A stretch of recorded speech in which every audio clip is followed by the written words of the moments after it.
Assalamualaikum warahmatullahi wabarakatuh. Kali ini saya akan menjelaskan mengenai materi revolusi Prancis dengan menggunakan media PowerPoint, gambar, dan juga kuis asah pikiran. Assalamualaikum warahmatullahi wabarakatuh. Selamat pagi anak-anak. Waalaikumsalam. Pagi, Bu.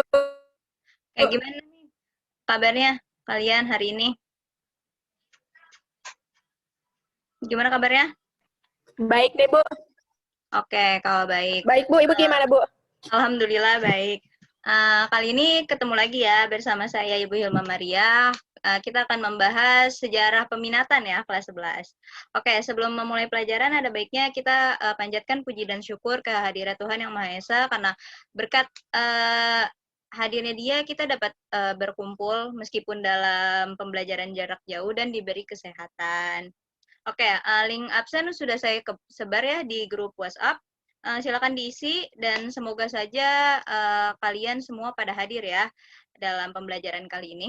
Nah, sebelumnya minggu lalu kita telah membahas mengenai peristiwa-peristiwa penting yang terjadi di Eropa seperti Renaissance, merkantilisme, terus reformasi gereja, bahkan sampai kepada revolusi industri yang terjadi di Britania Raya. Nah, ada yang tahu nggak kita hari ini mau ngebahas tentang apa? Ada yang tahu nggak? Nggak tahu, Bu. Emang apaan? Ya, nggak ada yang tahu ya. Enggak. Jadi, kita hari ini akan membahas revolusi Prancis. Nah, revolusi Prancis itu apa sih, ya kan? Nah, sebelum kita mulai memasuki pembelajaran, ada baiknya kita mengetahui dulu nih tujuan dari pembelajaran yang akan kita pelajari. Nah, terdapat 3 tujuan. Yang pertama itu menjelaskan. Nah, diharapkan peserta didik dapat menjelaskan mengenai makna revolusi dan latar belakang terjadinya revolusi Prancis. Yang kedua itu ada memahami. Nah, diharapkan peserta didik dapat memahami pemikiran berbagai tokoh pembaharu pada abad ke-18 yang mampu melatar belakangi adanya revolusi Prancis. Dan yang terakhir itu menganalisis. Diharapkan peserta didik dapat menganalisis mengenai proses lahirnya revolusi Prancis serta dampak yang ditimbulkan baik secara sosial, ekonomi maupun politik. Nah, gimana nih? Udah pada siap atau belum? Untuk pembelajaran kita Ready, kali Bu. ini? Ready? Oke. Nah, di akhir pembelajaran itu ada games ya, kita, dan ada penugasan. Diharapkan kalian semua mampu aktif ya dengan bertanya jikalau tidak paham. Ada yang tahu? Perubahan, Bu. Ya, betul. Perubahan bukan? Betul, bisa, betul. Jadi revolusi ini adalah suatu perubahan sosial dan kebudayaan yang berlangsung secara cepat dan menyangkut dasar atau pokok-pokok kehidupan. Jadi di dalam revolusi ini perubahannya itu terjadi baik disengaja ataupun tidak disengaja. Biasanya tuh melalui tindakan kekerasan ataupun tidak menggunakan kekerasan. Jadi bisa disimpulkan bahwa revolusi itu merupakan suatu cara atau upaya menuju sebuah perubahan demi kemaslahatan hidup bersama masyarakat. Itu terjadinya revolusi ini karena berbagai faktor. Nah, salah satu revolusi yang terjadi di dunia itu adalah revolusi Prancis yang akan kita bahas kali ini. Kemudian kita akan masuk materi selanjutnya yaitu latar belakang revolusi Prancis. Ada yang tahu nggak nih apa aja latar belakang terjadinya revolusi Prancis? Ada yang tahu nggak? Saya nggak tahu, Bu. Nggak tahu ya? Nih, oke, akan Ibu jelaskan. Nah, sebenarnya revolusi Prancis itu terjadi oleh berbagai macam faktor ya, berbagai hal yang menimbulkan sebuah revolusi di Prancis. Nah, yang pertama itu sistem monarki absolut dianggap telah usang oleh masyarakat. Jadi selama ratusan tahun, pemerintah Prancis itu artinya dia menerapkan sistem monarki absolut di mana kekuasaan raja itu yang paling tinggi dan semua kebijakannya itu tidak boleh ditentang oleh masyarakat dan harus diikuti. Nah, raja membuat suatu kebijakan itu tanpa adanya undang-undang, tanpa adanya suatu peradilan hukum yang dapat menjamin bahwa kebijakan tersebut berlaku adil oleh masyarakat. Nah, selain itu, pada masa ini juga terjadinya pergantian kekuasaan atau terjadinya pergantian kepemimpinan, yaitu diangkatnya Pangeran Louis ke-16.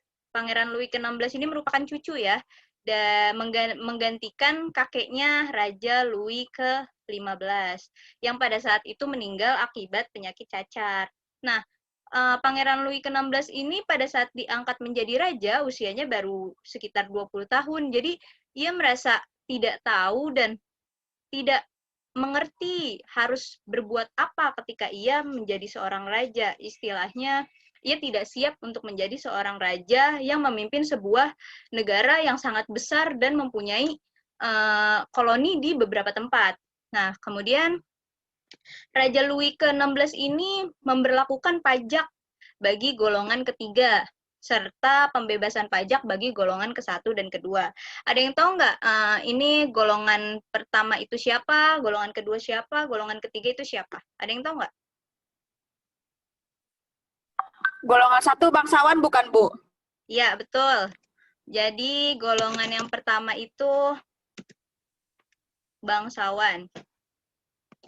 Nah, jadi pada masa itu, pada masa Revolusi Prancis, itu munculnya itu 3 golongan ya yang ada dalam masyarakat Prancis. Golongan yang pertama itu golongan bangsawan, golongan kedua itu golongan agamawan, dan golongan ketiga itu masyarakat biasa. Nah, dengan adanya pembagian golongan ini, Raja Louis ke-16 menitikberatkan atau memberatkan masyarakat golongan ketiga atau masyarakat biasa untuk membayar pajak. Sedangkan golongan pertama dan kedua itu mereka dibebaskan pajak. Sangat sangat tidak adil sekali gitu buat masyarakat biasa. Oleh sebab itu dirasa ketidakadilan ini tuh sangat meresahkan bagi masyarakat. Nah, pajak ini tuh digunakan untuk apa sih? Ada yang tahu nggak? Ada yang tahu pajak ini digunakan untuk apa? Nggak tahu, Bu. Buat apaan tuh? Nah, pajak ini tuh digunakan untuk berfoya-foya oleh kaum bangsawan dan para keluarga kerajaan. Nah, salah satunya itu digunakan oleh ratu mereka sendiri, yaitu Ratu Marie Antoinette. Nah, dia itu istri dari Raja Louis ke-16. Ratu Marie Antoinette ini nih, hidupnya tuh bermewah-mewahan, suka membeli barang-barang mewah, pakaian-pakaian mewah. Mereka itu tidak si ratu ini tuh tidak memikirkan kesejahteraan masyarakatnya. Dia bodoh amat mau masyarakatnya hidup susah atau berada dalam kelaparan atau kemiskinan, dia tuh tidak peduli. Nah, maka pada saat itu masyarakat Prancis menyebut ratu mereka sebagai Ratu Defisit atau Madame Defisit. Nah, kemudian faktor selanjutnya itu karena peperangan. Jadi kakeknya Louis ke-15 ini kalah dalam perang melawan Prancis di perang 7 tahun. Nah, karena kekalahan ini, si Pangeran Louis ke-16 ini dia memiliki dendam atau ingin membayarkan dendamnya untuk kemenangan. Jadi dia membantu perang Amerika. Jadi dia terus menyokong uang, menyokong tentara, menyokong pasokan-pasokan untuk membantu Amerika dalam melawan Inggris pada saat itu. Meskipun Prancis masuk ke dalam pihak pemenang, tapi tetap saja apa yang dia keluarkan sangat merugikan keuangan dalam negaranya sendiri, sehingga Prancis pada saat itu bangkrut dan memiliki hutang yang sangat besar. Nah, terus faktor selanjutnya itu harga kebutuhan atau roti mengalami kenaikan yang tinggi. Pada masa itu juga wilayah Prancis itu sedang dalam masa musim dingin yang berkepanjangan, sehingga membuat masyarakat itu menjadi kelaparan. Harga-harga kebutuhan itu menjadi sangat tinggi, salah satunya itu roti yang menjadi makanan pokok bagi masyarakat Perancis ya, khususnya di masyarakat Eropa.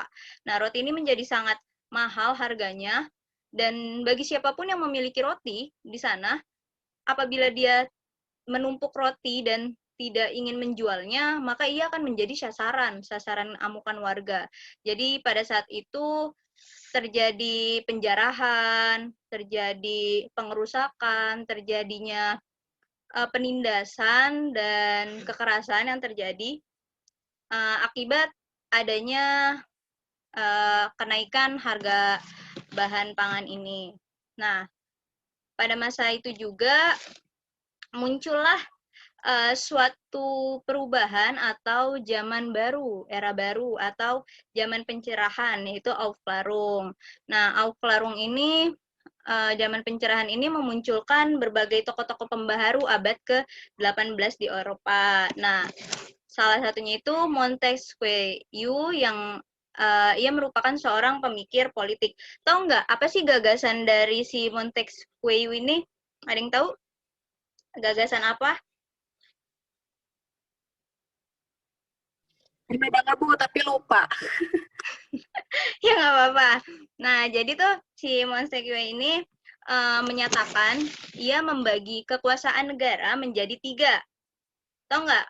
Pernah dengar nggak kata-kata trias politika? Ini bukan Bu, legislatif, Ya, eksekutif, yudikatif. ya, betul. Jadi dia membaginya ke dalam 3. Yang pertama itu eksekutif, yang artinya pelaksana undang-undang. Yang kedua itu legislatif, pembuat undang-undang. Dan yang ketiga itu yudikatif ya, atau pengawas pelaksana undang-undang. Nah, kemudian ada Voltaire. Voltaire ini merupakan seorang penulis dan filsuf ya. Dia mengatakan bahwa dia itu mengkritik pemerintahan Raja Louis ke-16. Mengapa ia mengkritik? Karena ia merasa bahwa pemerintahan Raja Louis ke-16 ini bukan pemerintahan yang demokratis, tetapi pemerintahan yang otokratis yang berpusat kepada raja.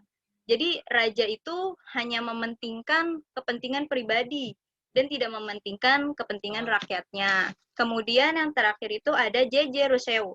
Dia ini seorang penulis, filsuf, dan juga komposer. Nah, dia ini menjelaskan bahwa dia sangat mengimplementasikan kedaulatan dan juga sangat menjunjung tinggi kesetaraan rakyat. Jadi, dia menginginkan agar negara Prancis berubah menjadi negara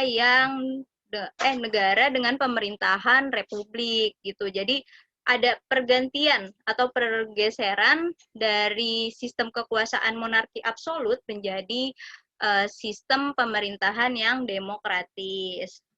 Oke, lanjut.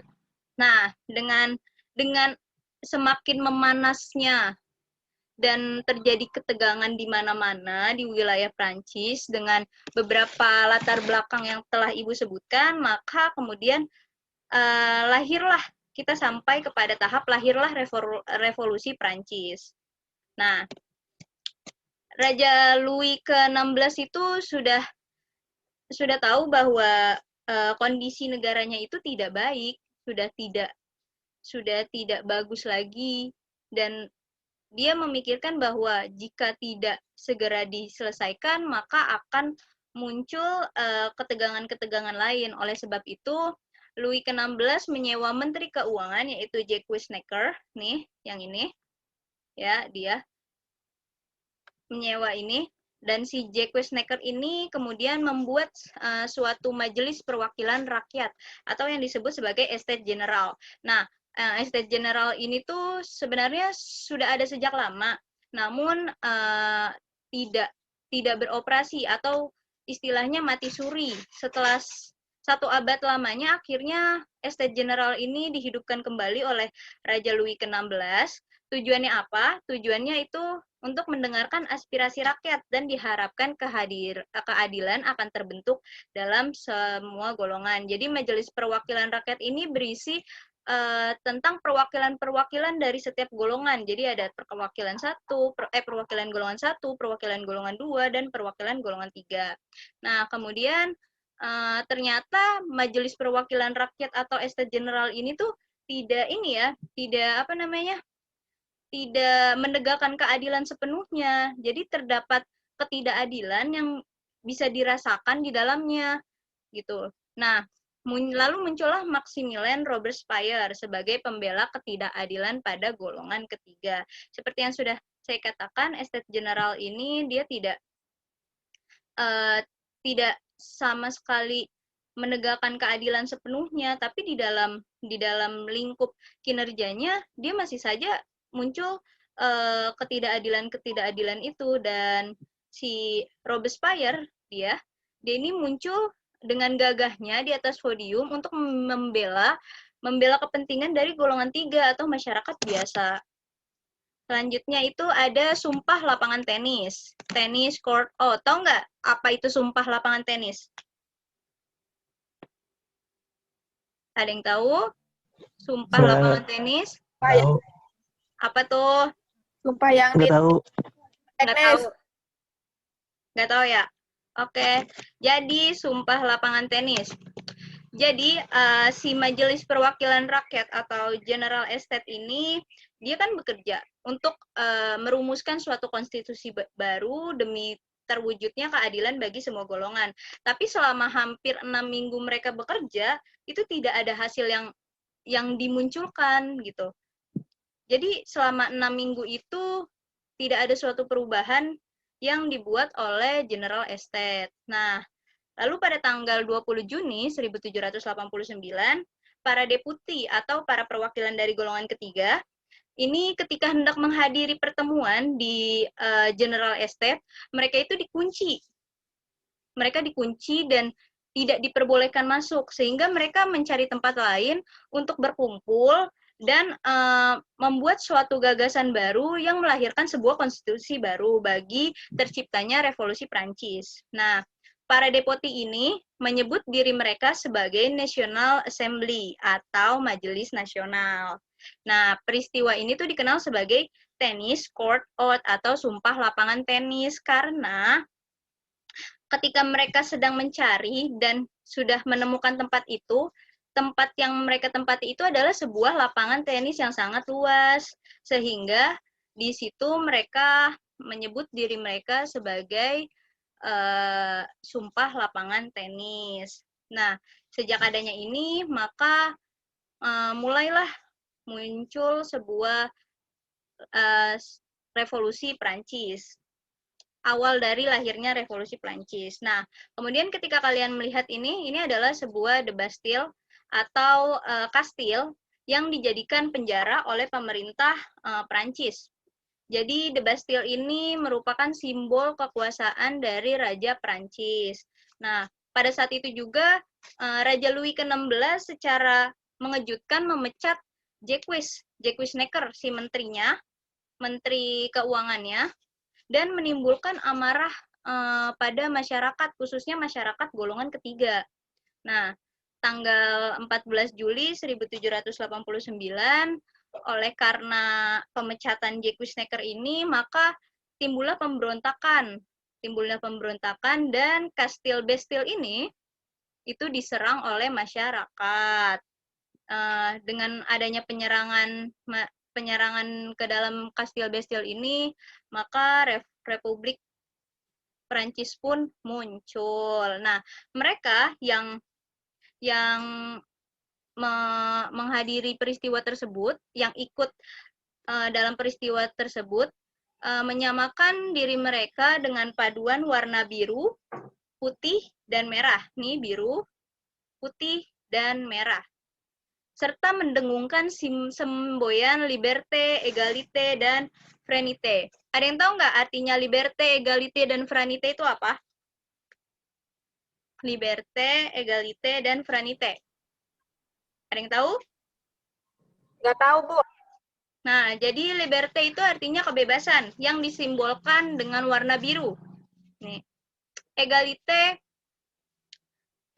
itu artinya persatuan, itu yang disimbolkan dengan warna putih, dan fraternité artinya persaudaraan yang disimbolkan dengan warna merah. Nah, dengan adanya kerusuhan atau penjarahan di Kastil de Bastille ini, maka muncullah suatu republik baru, yaitu Republik Prancis. Dan dengan itu, National Assembly atau Majelis Nasional mengeluarkan deklarasi hak asasi manusia, di mana masyarakat memegang secara penuh pemerintahan dan raja digulingkan. Nah, pada April 1792, Prancis memulai kembali perangnya dengan Austria. Austria di sini adalah keluarga dari Ratu Marie Antoinette. Nah, pada saat ini ketegangan muncul di seluruh wilayah Prancis dan masyarakat mulai memasuki wilayah kerajaan Prancis dan mencari raja dan ratunya. Pada saat itu Louis ke-16 melarikan diri ke dalam majelis dan meminta perlindungan. Dengan ini, dengan dia meminta perlindungan kepada majelis, maka Louis ke-16 kehilangan gelar rajanya dan Republik Prancis pun lahir. Nah, dari sini majelis rakyat pun menyatakan bahwa keluarga kerajaan dinyatakan bersalah dan dipenjara. Nah, maka hukuman dari tersebut bukan hanya penjara ya, tetapi hukuman tersebut adalah kematian. Pada tanggal 21 Januari 1793, Raja Louis ke-16 dieksekusi menggunakan alat guillotine. Nah, ini alat guillotine. Jadi alat ini pada masa itu sangat terkenal ya di Revolusi Prancis sebagai alat untuk mengeksekusi, dan di sini bisa terlihat ini ada Raja Louis ke-16 yang dieksekusi dengan ini. Alat ini tuh dianggap paling manusiawi karena dapat membunuh korbannya secara cepat. Jadi ketika tali ini dilepaskan, ini adalah pisaunya ini sangat tajam ya yang ini. Ketika tali dilepaskan, maka langsung terpenggalah kepala. Gitu. Nah, selain si Raja Louis ke-16 sendiri, nah, pada tanggal 16 Oktober 1793, ratunya pun, si Ratu Marie Antoinette ini dihukum dengan cara yang sama. Nah, maka dengan eksekusi ini, sebuah republik pun lahir dari cara kekerasan di mana harus dibayarkan oleh darah, di mana revolusi itu bermakna yang sangat penting bagi masyarakat Prancis karena mereka harus membayarkan semuanya, membayarkan perubahan itu melalui pertumpahan darah, melalui kesengsaraan, melalui kemiskinan, kelaparan, dan ketidakadilan. Oke. Nah, lalu apa sih dampak yang ditimbulkan dari revolusi Prancis? Nah, dampaknya itu dari segi politik, berubahnya struktur politik dari monarki absolut menjadi republik.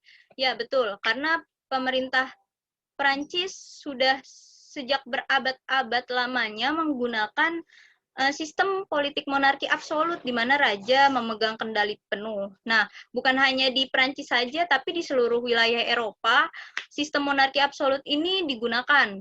Nah, dengan adanya revolusi Prancis ini, maka sistem mereka bergeser menjadi republik. Terus, dari segi ekonomi itu, terjadi penghapusan peraturan perdagangan yang feodal, salah satunya penghapusan pajak yang dibebankan oleh golongan ketiga, itu sudah dihapuskan. Dan munculnya industri-industri besar. Kemudian dari segi sosial itu menghilangnya stratifikasi sosial. Jadi menghilangnya pertentangan antara golongan kelas. Jadi tidak ada lagi tuh yang namanya golongan antar kelas kayak golongan ke-1, ke-2, ke-3 itu sudah tidak ada. Mereka semua memiliki hak dan kewajiban yang sama dan memiliki kesetaraan yang sama melalui semboyan, liberté, égalité, dan fraternité. Oke, jadi sampai sini apakah kalian memahami materi yang sudah Ibu jelaskan? Insyaallah Bu, paham. Oke. Nah, setelah kita sudah membahas tuntas mengenai materi dari Revolusi Prancis, selanjutnya Ibu akan memberikan games nih.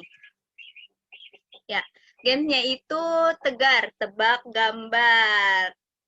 Nah, ada yang tahu nggak gimana mekanismenya? Nggak tahu, Bu. Nggak tahu, Bu. Nah, jadi mekanismenya ini adalah cepat-cepatan untuk menebak suatu gambar ya. Jadi nanti Ibu akan memberikan suatu gambar dan kalian harus menjawab. Oke? Udah pada siap semuanya? Bu. Siap, Bu. Oke, Ibu mulai ya. Bu yang menang dapat apa, Bu? Oh iya. Pemenangnya nanti dapat seperangkat alat tulis ya. Ya, Ibu nggak dapat album, Bu. Oke, Bu. Enggak ada uang. Voucher Traveloka, Bu. Lanjut. Oke, ini pertama aku adalah, ayo, siapa? Siapakah dia? Ada yang bisa? Saya, Bu. Saya, Bu, Siapa? Audrey. Ya, Audrey. Audrey mau jawab, Bu. Oke, Audrey. Voltaire, Apa, Bu. Audrey? Voltaire. Ya, betul. Dia adalah Jawabannya Voltaire, Bu. Voltaire. Ya, betul. 100 buat Audrey. Hebat, hebat. Jadi, Voltaire ini merupakan salah satu tokoh. Yeay. Yeah. Jadi Voltaire ini merupakan salah satu tokoh pembaharu pada masa pencerahan di Eropa. Oke, selanjutnya, pertanyaan selanjutnya. Kalau yang bisa menjawab, harap sebutkan nama ya, seperti yang dilakukan oleh Audrey. Disebut apakah alat itu? Aku. Sebutkan nama, sebutkan nama. Aku, Dias. Iya, dia, silakan. Bu. Dia.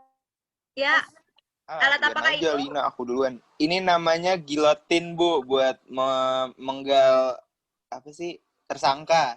Iya, betul. Hebat, Hukuman hebat. mati. Jadi alat tersebut, Makasih, Bu. ya, jadi alat tersebut itu dinamakan guillotine atau alat pemenggal kepala. Alat ini tuh sangat terkenal sekali pada masa revolusi Prancis. Mengapa terkenal? Karena alat ini digunakan untuk mengeksekusi raja dan ratu, yaitu Raja Louis ke-16 dan Ratu Marie Antoinette. Oke, selanjutnya, pertanyaan selanjutnya. Bu. Ya, kenapa Audrey? Bu. Ya. Bu, saya Salsa, Bu, bukan Audrey. Oh iya, Bu. salsa. Salsa, Iya, Bu. maaf, salsa. Iya, kenapa salsa? Bu, zaman sekarang masih dipakai nggak Bu alatnya, Bu? Ya, alat ini, guillotine ini sudah tidak Kamu mau pakai buat pacar kamu ya? karena dirasa sangat tidak memiliki rasa kemanusiaan karena memenggal kepala. Jadi alat ini hanya terkenal pada masa revolusi Prancis saja, gitu. Sudah terjawab? Oh, gitu, Bu. Makasih, Bu. Iya, sama-sama. Selanjutnya. Ibu izin menambahkan, Bu. Iya, kenapa, Dias? Ih, lama deh. Mau jawab. Ih, nggak apa-apa. Itu gilotin itu masih Kenapa, dipakai, Dias? Bu, pas zaman Star Wars muncul, Bu. Jadi Nah. masih baru dipakai sebenarnya. Iya, seperti itu. Itu di Arab dipakai nggak sih, Bu, sebenarnya? Kenapa? Hukum pancung, Bu. Hukum Ya, pancung. kalau di Arab tuh masuk ke ini, Bu, alatnya, Bu. Prancis Sama apa nggak, Bu? Kenapa? Satu-satu nanyanya. Lanjut aja, Bu, lanjut. Oke. Kan Prancis, Bu, bukan Arab, jangan dijawab, Bu. Ibu, saya mau Nah, jawab, Ibu. Ibu, saya Warna biruku bermakna. Iya, siapa sebut namanya? Lina, Ibu. Oke, ya oke Lina. Jadi warna biruku bermakna apa? Liberté, alias Iya. kebebasan. Bebas. Ya, betul, kebebasan. Jadi, liberté itu salah satu semboyan yang dimiliki pada masa revolusi Prancis sampai saat ini ya. Jadi ada liberté, égalité, dan fraternité. Oke. Selanjutnya, peristiwa di tempatku ini bernama apa? Ada yang Saya, tahu? Bu. Jawab. Sekar, Bu. Saya, Bu. Yes. Bu, saya, Bu. Sekar. Apa jawabannya? Sumpah lapangan tenis. Ya, betul. Sumpah lapangan tenis atau tennis court out. Karena pada masa ini para golongan 3, perwakilan golongan 3 terkunci atau dikuncikan sehingga mereka mencari tempat lain untuk dijadikan tempat berkumpul dan mengeluarkan sebuah konstitusi baru. Oke, yang terakhir.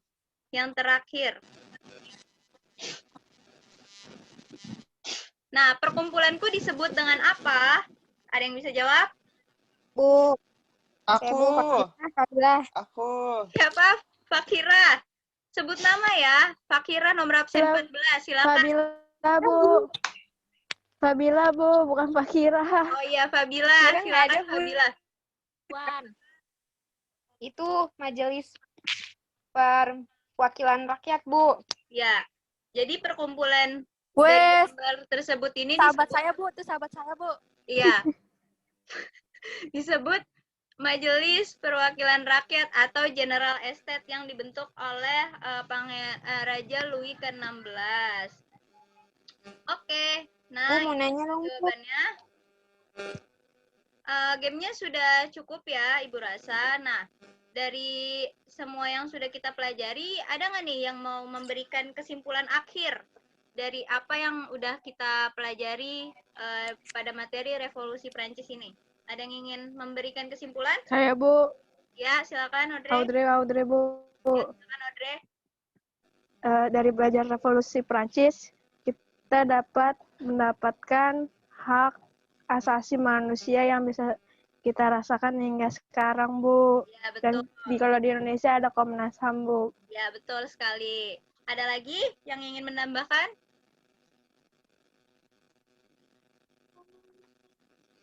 Ayo, Dias.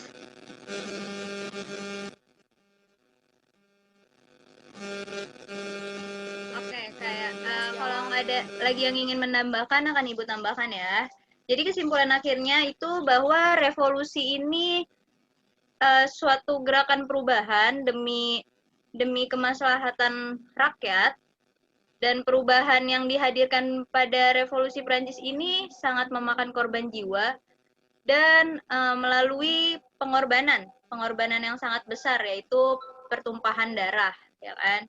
Jadi banyak sekali pertumpahan darah yang dihadirkan, tetesan air mata yang dikeluarkan, dan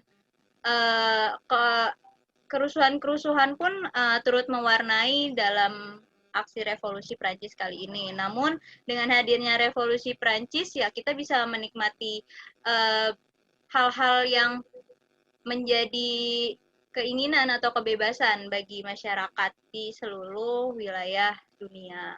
Oke, kiranya cukup sekian pembahasan kita pada kali ini. Ibu harapkan kalian semua dapat memahami apa yang sudah Ibu berikan dan dapat menggunakan pengetahuan tersebut untuk hal-hal lainnya. Oh iya, sama Ibu berikan penugasan yang sudah Ibu share melalui link grup WhatsApp kalian. Silakan kalian isi penugasannya tentang rangkuman apa yang sudah kita pelajari pada pagi hari ini. Kurang lebihnya mohon maaf. Baik, Bu. Ibu cukupkan. Wassalamualaikum warahmatullahi wabarakatuh. Terima kasih semua. Sampai jumpa. Waalaikumsalam. Waalaikumsalam. Makasih banyak, Bu. Dadah, Ibu. I love you. Ya, sama-sama. Hati-hati. Sampai jumpa lagi, Bu. Ya.